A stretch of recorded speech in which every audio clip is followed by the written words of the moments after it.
ভিন রাজ্যে বাংলাভাষী পরিযায়ী শ্রমিকদের উপর বাড়তে থাকা হেনস্থার উদ্বেগ বাড়ছে। মহারাষ্ট্র, গুজরাট, হরিয়ানা, দিল্লি, রাজস্থান একাধিক রাজ্যে বাংলা শ্রমিকের চেহারা, ভাষা, খাদ্যাভ্যাসকে কেন্দ্র করে বাংলাদেশি তকমা দিয়ে আটক, মারধর, এমনকি জোর করে বাংলাদেশে ঠেলে দেওয়ার মতন ঘটনাও ঘটেছে বলে অভিযোগ। এই পরিস্থিতিতেই বুধবার রাষ্ট্রপতি দ্রৌপদী মুর্মুর সঙ্গে সাক্ষাৎ করেন বহরমপুরের প্রাক্তন সংসদ ও কংগ্রেস ওয়ার্কিং কমিটির সদস্য অধীর চৌধুরী। প্রায় 40 মিনিট বৈঠকের পর তিনি পরিযায়ী শ্রমিকদের নিরাপত্তা ইস্যুটি তুলে ধরে স্মারকলিপি জমা দেন। অধীর জানান, সংবিধানের 19 নম্বর অনুচ্ছেদ অনুযায়ী প্রতিটি নাগরিকের অন্য রাজ্যে বসবাস এবং জীবিকা নির্বাহের অধিকার থাকলেও তা বারবার লঙ্ঘিত হচ্ছে। তাই অবিলম্বে কেন্দ্রীয় উদ্যোগ নিয়ে শ্রমিকদের সুরক্ষা নিশ্চিত করা জরুরি। রাষ্ট্রপতি মনোযোগ দিয়ে তার বক্তব্য শোনেন এবং আশ্বাস দেন বলে সূত্রের খবর। এদিনই উত্তরপ্রদেশ থেকে হেনস্থার শিকার হয়ে মুর্শিদাবাদে ফেরেন 13 জন শ্রমিক। ফলে ইস্যুটি ফের রাজ্যে আলোচনার কেন্দ্রবিন্দুতে উঠে এসেছে। আমি আজকে ভারতবর্ষের রাষ্ট্রপতির কাছে সাক্ষাৎ চেয়েছিলাম, এর আগে আপনাদের বলেছি। সেই মোতাবেক আজ গেছিলাম এবং রাষ্ট্রপতির সাথে দেখাও করেছি। সাধারণত রাষ্ট্রপতি ভবনে আজকাল এরকম বিধিনিষেধ তৈরি হয়েছে যে ডেপুটেশন অর্থাৎ কোনো সেটাও হাতে হাতে দেওয়ার ব্যাপারে অনেক রকমের রেস্ট্রিকশন তৈরি হয়েছে, যেটা আগে কখনো আমার অভিজ্ঞতা হয়নি। তো আমি বললাম, না, এটা মানুষের তরফ থেকে আপনাকে দিচ্ছি, এটা আপনি নিলে ভালো লাগবে, যে অন্তত মানুষের কথা যেখানে আমরা বলছি সেই বিষয়টা আপনাকে হাতে দিতে পারলাম। বলছে আচ্ছা ঠিক আছে। খুব খুশি মনে উনি এটা নিলেন, দিয়ে জানতে চাইলেন আমার কাছে। আমি তখন বললাম যে সারা দেশ জুড়ে পশ্চিমবঙ্গ থেকে যারা মানুষ রুটি করতে বাইরে রাজ্যে যায়, তাদের উপর একটা অদ্ভুত ধরনের অত্যাচার হচ্ছে, তাদের সঙ্গে অদ্ভুত ধরনের একটা অন্যায় করা হচ্ছে, অবিচার করা হচ্ছে, পক্ষপাতিত্ব করা হচ্ছে। তার কারণ সেই সমস্ত রাজ্যের প্রশাসনিক ব্যর্থতা এবং সে সমস্ত রাজ্যের যারা শাসক তাদের মানসিক ক্ষুদ্রতা।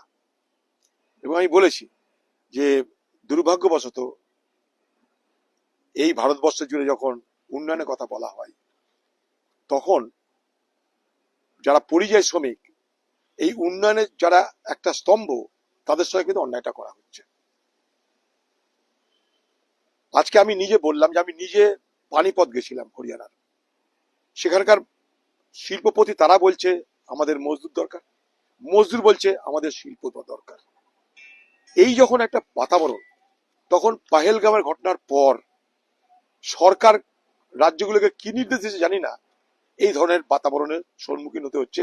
তাতে কিন্তু পরিযায়ী শ্রমিকরা তাদের রুটি থেকে বঞ্চিত হচ্ছে, তারা পালিয়ে আসছে এবং পশ্চিমবঙ্গে একটা বাতাবরণ তৈরি হচ্ছে যে সারা দেশের মানুষ বাংলার বিরুদ্ধে।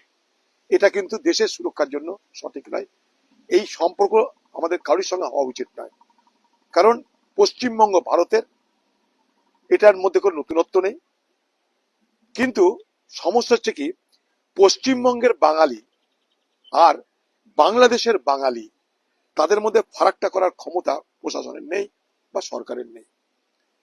তাই বাংলা ভাষী পশ্চিমবঙ্গ আর বাংলা ভাষী বাংলাদেশি সমস্যাটা এই জায়গাটায় তৈরি হচ্ছে আরো বেশি করে। এবং এটা আমি বলবো, আপনার তরফ থেকে যদি একটা মেসেজ যায় ভারত সরকারের কাছে, এটা সেখানকার পরিযায়ী শ্রমিকদের জন্য এটা অনেক নিরাপত্তার ক্ষেত্রে নিশ্চয়তা দেবে। তা আমি হাতে হাতে তাকে দিয়েছি।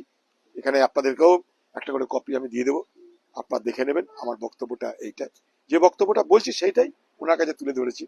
কারণটা কি, আমার একটা জিনিস মনে হয়েছে যে শুধু পশ্চিমবঙ্গে বসে বসে আমি চিৎকার করলে তো হবে না। পশ্চিমবঙ্গে বসে হুক্কা হুয়া করবো, ক্যা হুয়া, হুক্কা হুয়া, বাঙালি কো ক্যা হুক্কা হুয়া, এটা করে তো আমার সমাধান হবে না। সমাধানের রাস্তা খুঁজতে গেলে আমাকে যেতে হবে সেই জায়গায় যেখানে গেলে এই রাস্তা আমরা খুঁজে পাবো। এটা কিন্তু হঠাৎ করে একদিনের সমস্যা সমাধানের বিষয় নয়, এটা একটা স্থায়ী বন্দোবস্ত হওয়া দরকার। পশ্চিমবঙ্গে থেকে যারা পরিযায়ী বাড়ি যায়, তার জন্য স্থায়ী বন্দোবস্ত হওয়া দরকার।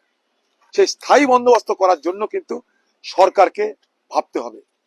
কারণ আবার বলছি, আমি তাকে বুঝেছি যে উভয়কে দরকার।